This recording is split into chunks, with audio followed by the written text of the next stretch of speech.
Buddy the unconscious not here. I want to talk about letting go today. Beautiful July day. Beautiful. Just a little warm, but I can't complain. What does it mean to let go? When people ask me, what's the one thing you would recommend somebody on their healing journey? It's like to let go. To let go, what does that mean though? That could mean anything. What did I do? Give away all my possessions, become a monk? No, but honestly, that wouldn't hurt. That wouldn't hurt at all. What do you do? Let go. Could mean so many things. You basically let go of everything you can't control. And what can't you control? You can't control basically anything. You basically can't control anything. You can't control anything around you. But the thoughts in your head is about the only thing you can control. You can't control other people. You can't control pain. You can't control symptoms. So you let go of trying to control them. Example, when my SI joint or hip joint or knees were hurting particularly bad, you almost have to take a step back.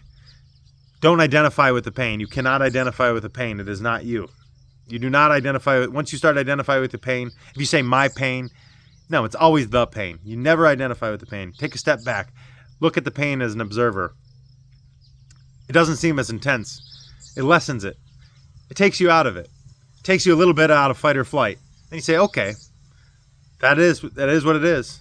Oh no, I might not be able to walk without a limp today. That's okay. That's okay. It's not the end of the world. Before, I would freak out. I would say, oh no, I have a limp. Oh, I can't even get out of bed this morning. It hurts so bad. I can't get out of my special lazy boy. I had a special lazy boy for when my flares got bad. No, I would freak out and it would be the end of the world. Why am I like this? I feel like I'm 100 years old, etc., etc. That is not letting go. That is definitely staying attached to these feelings, to these feelings of pain, which are actually just feelings of inadequacy, just feeling of loneliness, feelings of helplessness, worry, anxiety. So you really just got to let go. You got to let go of everything. Let go of anxiety. I mean, if you let go, how can you possibly have anxiety? What are you worried about? What's the worst thing that could happen? You lose all your money? You lose your house? You die? Is that the worst that could happen? Really? That's what you're worried about? Dying? You're worried about dying? Then what? You're gonna die. I'm sorry. Everyone's gonna die. You don't have a choice. That's how it works. No one gets out alive. So you kind of adopt this mindset of just, you're not a nihilist. You still believe, you still have beliefs, and you still love, and you still participate in life, but you realize you're not in control. And once you realize you're not in control, you're not a victim anymore.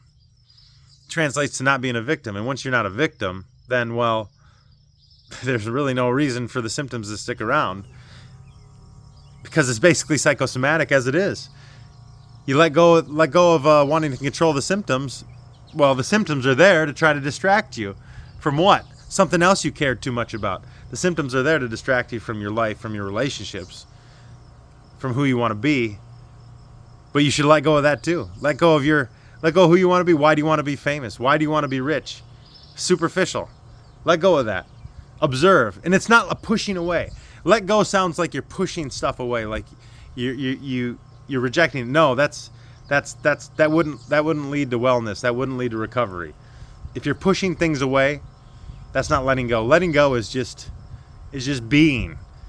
And if something hits you, it bounces off you or it goes right through you. It doesn't affect your inner state. Nothing can affect your inner state of placidity, of placidness, of contemplativeness, of just being. If nothing can affect you, that's a superpower. Then does it matter if you have pain? And once you realize it doesn't matter if you have pain, once you're okay with having pain every day, you have to accept the fact that you are okay because you let go. You're okay with having pain every day until you die. Then you truly will see where the recovery starts happening. And you can't do the fake stuff like, oh, I'm okay with it. I'm okay. And then looking around like, is it gone? Is it gone? No, you truly, in your heart of hearts, have to be okay with having chronic pain, with having a chronic condition, with having chronic anxiety, with having chronic depression, and accept it and move forward in your life. Because when you don't accept it, it's just more resistance. And who are you fighting against? When you don't accept yourself, you're only fighting against yourself. It's not nothing more complicated than that. So it's not this pushing away. You don't go through your stuff and let go of everything. You don't go through your phone book and tell everybody you're letting go of them. No, you don't tell everybody you're letting go of them. You just let it be. And I had some difficult relationships with certain people that I had to, family members, close relations, business partner. I had to tell them certain things like, I'm no longer going to be a doormat. And you let go of their reaction. Because before, I would have cared so much about how they viewed me. I would have tried to be the golden boy, the perfect boy that they want me to be, the perfect doormat. I would have cared so much about how they felt, I would have never brought that up. But since I let go, I truly let go of what other people think about me. Once you stop caring, obviously I don't care what you think about me. I'm on YouTube ranting about whatever, Once you let go of what other people think about you, then you can put up some boundaries, because you do respect yourself. You don't let go of respecting yourself. You respect yourself. Your body's a temple, but you understand it's not unlimited. It's a finite. You're a finite being. You're infinite soul, but you're a finite physical being. And you have to respect your physical self while you're here on this earth. And you stop, and it allows you to let go of trying to be such a good person to everybody. And guess what? Nobody really cares anyway. Everybody's obsessed with themselves, so nobody really cares what you do, like what you do or say. You can say the most bizarre things to somebody, it wouldn't even faze them. Try it out. Go to a supermarket, strike up a conversation with somebody at the checkout or somebody walking through the aisle, and just say something off the wall bizarre. They might be weirded out, but doesn't really. 5 seconds later, they're back to their old routines. They're back to their old programs. Try to embarrass yourself. Another thing, letting go is being okay with being embarrassed. I encourage people I've coached to go embarrass yourself.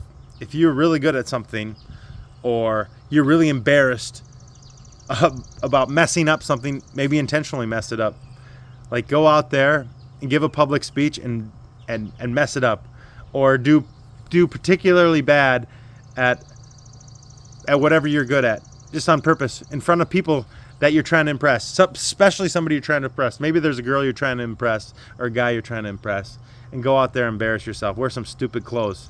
Wear some ridiculous clothes. Ridiculous hair. Dye your hair something crazy color. Do something that says, I don't really care what other people think.